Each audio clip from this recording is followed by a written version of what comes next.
Hello students, I am C S Snigdha Agarwal. Welcome back to my channel. आज हम पढ़ेंगे binomial distribution की कुछ और इम्पॉर्टेंट प्रॉपर्टीज़ के बारे में।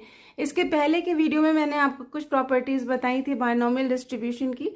अगर आपने वो वीडियो नहीं देखा है तो पहले उसे ज़रूर देख लीजिएगा। चलिए स्टार्ट करते हैं आज का वीडियो और देखते हैं बायनोमियल डिस्ट्रीब्यूशन की कुछ और इम्पॉर्टेंट प्रॉपर्टीज़ के बारे में जो आपके एग्जाम के लिए बहुत ही ज़्यादा इंपॉर्टेंट है।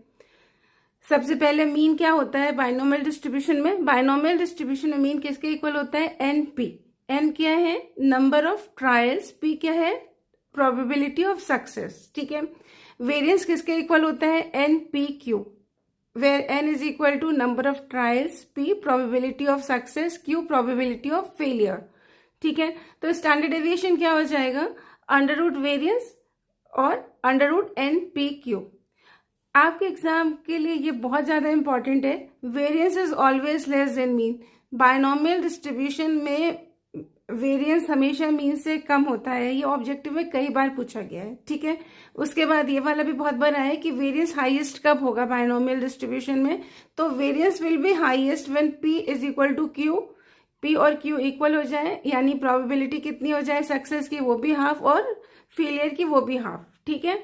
तो वेरिएंस कितना हो जाएगा? N P Q, N into 1/2 into 1/2, तो क्या हो गया? n/4। ठीक।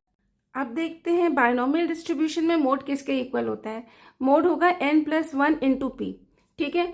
अगर ये आंसर इंटीजर आएगा तो दो मोड होंगे, अगर नॉन इंटीजर आएगा तो केवल एक ही मोड होगा। ठीक है। तो अगर n+1 इंटू पी इंटीजर आ रहा है तो दो मोड होंगे। पहला मोड क्या होगा? n+1 इंटू पी, और दूसरा होगा n+1 इंटू पी -1। ठीक है। अगर ये नॉन इंटीजर आता है n+1 इंटू पी तो यूनी मॉडल होगा एक तो, और दूसरा मोड की वैल्यू किसके इक्वल होगी?